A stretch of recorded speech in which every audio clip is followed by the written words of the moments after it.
कि मैं तुम्हारी मोहब्बत का इजहार हूँ, मैं तुम्हारी मोहब्बत का इजहार हूँ, प्रेम का एक पावन सा उपहार हूँ, मैं तुम्हारी मोहब्बत का इजहार हूँ, प्रेम का एक पावन सा उपहार हूँ। मुझको दीपावली सा मनाया करो, मुझको दीपावली सा मनाया करो, दिल जले दीप का मैं भी त्योहार हूँ, दिल जले दीप का मैं भी त्योहार हूँ। और चार पंक्तियाँ कि आजकल हमारी ज़िंदगी कैसी होती जा रही है, अपनी अपनी व्यस्तताओं में सब व्यस्त हैं, किसी को फुर्सत नहीं है। और सुरेंद्र जी का विशेष आभार कि आपके बारे में बहुत बताता भी रहता है, अगर सुरेंद्र चाचा हैं मेरे और ऐसा तो एक दूसरे के सहयोग से चलता है, पर चीज़ें जो छूट जाती है, जो ज़िंदगी चल रही है हमारी, तो क्या आजकल क्या हो रहा है कि दिल भी दुखता नहीं है किसी के लिए, दिल भी दुखता नहीं है किसी के लिए, दर्द झुकता नहीं है किसी के लिए। आज ट्रैफिक के सिग्नल सी है जिंदगी, आज ट्रैफिक के सिग्नल सी है जिंदगी, कोई रुकता नहीं है किसी के लिए, कोई रुकता नहीं है किसी के लिए। जोड़ते ही रहे कुछ घटाया नहीं, जोड़ते ही रहे, ये अक्सर होता है। तो युवा साथी ज़्यादा ध्यान से सुने, ये होता रहता है, हम बोल नहीं पाते, तो समय रहते बोल देना चाहिए कि जोड़ते ही रहे कुछ घटाया नहीं, वक्त ने हमको उतना सताया नहीं, और खो न दे दोस्ती डर लगा इसलिए, खो न दे दोस्ती डर लगा इसलिए, प्यार तो है हमें पर बताया नहीं, प्यार तो है हमें पर बताया नहीं। और जो एक फिल्मी दुनिया है, उनसे हम क्या होते जाते हैं, बहुत ज़्यादा प्रभाव होता है फिल्मों का जीवन पर, कि फिल्मों ने मेरे मुल्क को झकला बना दिया। क्या बोल रहे हैं कि फिल्मों ने मेरे मुल्क को झकला बना दिया, शाहरुख ने करके की हकला बना दिया, फिल्मों ने मेरे मुल्क को झकला बना दिया, शाहरुख ने करके की हकला बना दिया। और घर वाले कह के थक गए काटे न बाल पर, गजनी ने एक फिल्म से टकला बना।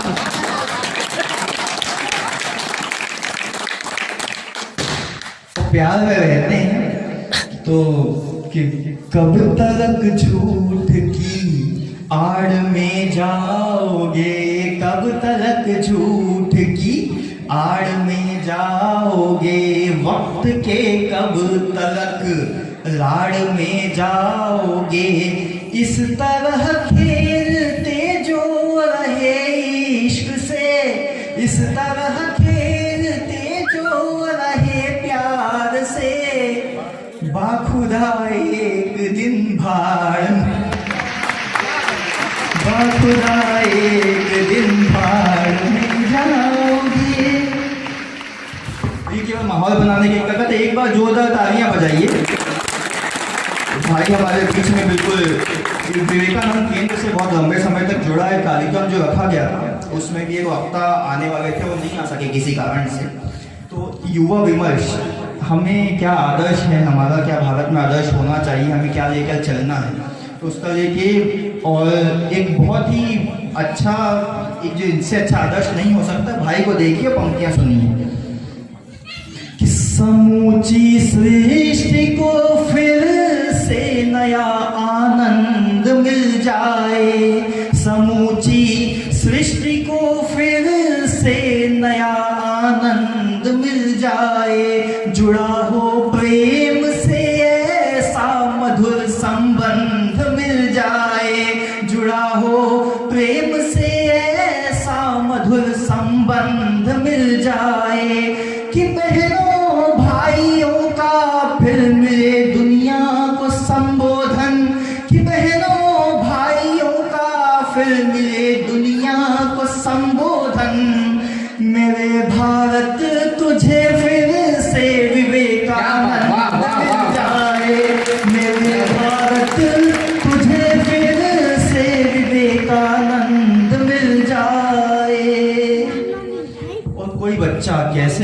होकर भगत सिंह बन जाता है। बचपन से कोई नहीं सोच के चलता कि बड़ा होकर क्रांतिकारी बनूंगा, कैसे बन जाता है।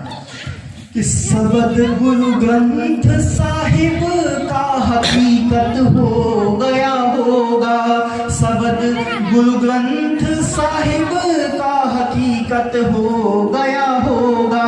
कहीं खेतों में बंदूकों की फसलें बो गया होगा। सुनी होंगी कहीं माँ भारती की कोख में आने, सुनी होंगी कहीं माँ भारती की कोख में आए। बड़ा होकर तभी बच्चा भगत सिंह हो गया होगा, बड़ा होकर तभी बच्चा भगत सिंह हो गया होगा। और अभी जो शुरू में अच्छा खासी भजन मंडली चल रही थी, भागवत कथा आप सभी ने सुनी होगी।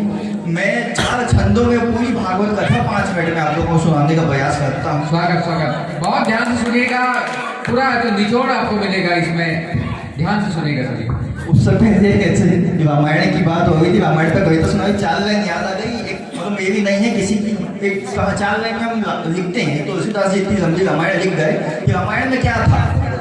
एक राम हतो एक रावण ना, एक राम हतो एक रावण ना, एक क्षत्रिय हतो एक बामन ना, एक राम हतो एक रावण ना, एक क्षत्रिय हतो एक बामन ना। तो ताने ताकी त्रिया हरी पत्नी हरी और बा ने बाकी मुक्ति करी।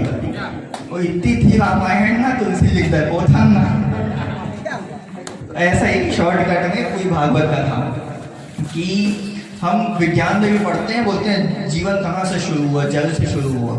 उसी विज्ञान को हमारे पुराण क्या बताते हैं, जो सदियों पहले लिखा हुआ है हम उनको नहीं सुनते, हम नए नए जो आज के लिख देते हैं, डार्विन पढ़ रहे हैं। तो जीवन कहाँ से वो चालू हुआ, जल से चालू। हम विष्णु पुराण में पढ़ते हैं, पहला अवतार होता है मत्स्य अवतार, दूसरा जमीन की तरफ जीवन बढ़ा पानी से निकल के, दूसरा है कूर्म अवतार, कछुए का अवतार जो पानी में भी रहता है और जल की तरफ चलता है। तीसरे श्रृंखला में मानव प्रजाति में आई, बड़े बड़े जंगली जानवर होते थे, उनके दांत बड़े दुखीले सींग होते थे। तो तीसरा अवतार है वराह का, जंगली सुअर का अवतार। हम विष्णु पुराण में पढ़े हैं, हमने संस्कृति और युगों पूर्व हमारे पास जो संदर्भ थे वो आज हम दूसरे विदेशी लोग उस पर थ्योरीज बता रहे हैं, डार्विन की इवोल्यूशन थ्योरी पढ़ रहे हैं। तो उस पर क्या होता है। फिर चौथा आया नरसिंह अवतार, ऐसा मनुष्य जो शुरुआत में कच्चा मांस खाते थे, कच्चे जंगलों में रहते थे, बिना पकाए भोजन। तो उस समय बड़े बड़े दांत होते थे, तो उसी को हम पुराणों में देखते हैं नरसिंह अवतार। तो अब देखिए उसी का चित्र कि मीन लेके अवतार आकार किया विशाल, जीवन का चक्र हरि आपने चलाया था। मीन लेके अवतार आकार किया विशाल, जीवन का चक्र हरि आपने चलाया था। सागर का मंथन असंभव हुआ था तब, कूर्म बन गिरी निज पीठ पे बिठाया था। और धरती समूची जलमग्न हुई तो वराह, धरती समूची जलमग्न हुई तो वराह, बन भार जगती का सींग पे उठाया था। और मेट ने संतरास खंबा फोड़ के प्रगट भये, भक्तों को नरसिंह स्वरूप दिखलाया था, भक्तों को नरसिंह स्वरूप दिखलाया था। उसके बाद क्या है अगले होता एक थ्योरी होती है इवोल्यूशन में, अगली थ्योरी होमो सेपियंस होमो इरेक्ट्स। होमो सेपियंस होते थे बहुत छोटे छोटे जीव होते थे, होमो इरेक्ट्स होते थे बहुत बड़े जीव होते थे। तो हमने अगला अवतार पढ़ा वामन अवतार, एक छोटा सा बौना है जो बढ़ता है तो पूरा आसमान नाप लेता है। और उसके बाद हम श्रृंखला में आगे बढ़े तो हम देखे वन का मनुष्य जो कुल्हाड़े वगैरह इस्तेमाल करता था, हमारे पास अगला अवतार है परशुराम अवतार आया। उसके बाद एक सभ्य समाज की रचना हुई, निर्माण हुआ, तब हमने राम को देखा। जब हमें राजनीति देखनी हुई तो हमें कृष्ण मिले। तो अब मैं आगे पंक्तियां पढ़ता हूँ कि वामन ने 3 पग भूमि दान मांग कर, 3 लोग मात्र 2 पगों में नाप डाले थे। वामन ने 3 पग भूमि दान मांग कर, 3 लोग मात्र 2 पगों में नाप डाले थे। पग तीसरा बलि ने निज शीश पे धराया, जिसके प्रभाव से पताल वे सिधारे थे। ब्रह्म कर्म प्रधान साथ शस्त्रों का ज्ञान, विपुलों विहीन भूमि सारी कर डाले थे। परशुराम परशु को धारण किए, स्वयं रुद्र के समान ही प्रचंड तेज वाले थे। अब राम जी के मुख्य छंद सुनिए कि पग धूल से तुम्हारी पत्थर भी बने नारी, नाम के प्रभाव से जन्म तर जाएगा। राम एक नाम कोटि यज्ञ के समान भारी, नाम के प्रभाव से हवन फल जाएगा। और एक बार जपो राम चिंता छोड़ छाड़ सारी, एक बार जपो राम चिंता छोड़ छाड़ सारी, नाम का प्रभाव व्याधि सारी हर जाएगा, नाम का प्रभाव व्याधि सारी हर जाएगा। बाण के संधान की जरूरत नहीं है कोई, नाम से ही रावण समूच जल जाएगा, नाम से ही रावण समूच जल जाएगा। और नाम पर चढ़े खुमार, कहते हैं कलयुग केवल नाम आधारा, तो नाम जपिए कि नाम पर चढ़े खुमार और चढ़े बार बार, राधे राधे जपो तो मुरारी चले आएंगे। प्रीत की चले बयार, धर्म का करें प्रचार, मीरा जो पुकारे मनोहारी चले आएंगे। हिंसा के प्रभंजन मचाने लगे जो सहार, बुद्ध वन शांति के पुजारी चले आएंगे। और गज संग फूले श्रद्धा से चढ़ा दो यार, मारने मगर चक्रधारी चले आएंगे, मारने मगर चक्रधारी चले आएंगे। बेटियां हैं, 2 बेटियां मंच पर हैं और इतनी सभी सामान्य माता शक्ति है। बेटी क्या होती है, एक कविता के माध्यम से प्रस्तुत करता हूं कि बेटी नहीं है बोझा बाबुल तेरे सूने सर का, बेटी नहीं है बोझा बाबुल तेरे सूने सर का, बेटी है उजियार तुम्हारे अंधियारे से घर का, वो समाज में बाबा का सम्मान बढ़ा देती है।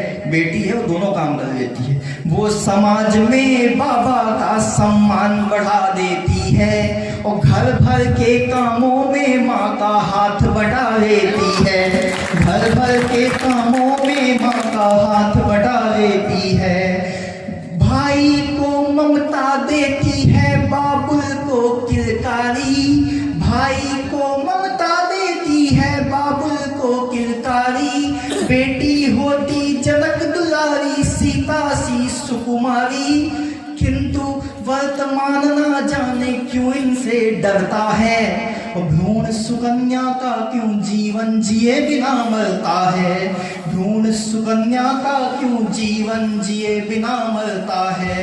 क्यों बाबुल की आंखें, क्यों बाबुल की आंखें बेटी नाम सुने जलती हैं, क्यों माता अपनी अनजाई की हत्या करती है। बेटी को कहा जाता है बेटी पराया धन है, बेटी पराया धन नहीं है। बेटी क्या है कि बेटी नहीं पराया धन भर ये बाबुल का मन है, बेटी नहीं पराया धन भर ये बाबुल का मन है। बेटी माँ के अरमानों का सजा हुआ दर्पण है, बेटी माँ के अरमानों का सजा हुआ दर्पण है। बेटी को दो जन्म नया सौभाग्य जगा जाएगी, बेटी को दो जन्म नया सौभाग्य जगा जाएगी। घर घर पे छाया ये सब दुर्भाग्य हटा जाएगी, घर घर पे छाया ये सब दुर्भाग्य हटा जाएगी।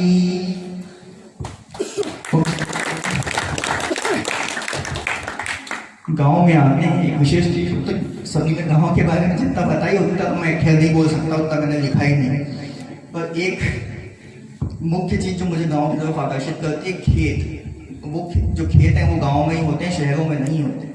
और लाख कोई बात करे कि किसानों के विषय में कि ऐसा वैसा, पर जो आखिरी घर पे जो भुगतता है, खुद किसान जो भुगतता है, वो कुछ भी कह लो, कितनी भी सफाई देते रहें, पार्टियां देती रहें, कोई भी पार्टियां देती रहें, पर वो आखिरी तक उतनी नहीं पहुंचती जितना पहुंचना चाहिए, हम सभी जानते हैं। तो उसी पे किसानों की वेदनाओं पे एक गीत है और मुझे गीत के साथ विदा करेंगे। इसी के साथ आप सुन के बताइए कि कैसा है।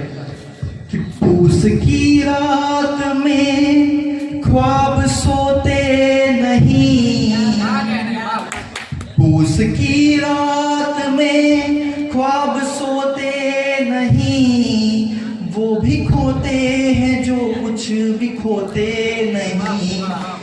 अन्न की बात करते वही मंच से, धान की बात करते वही मंच से, जिनने आकर कभी खेत जोते नहीं।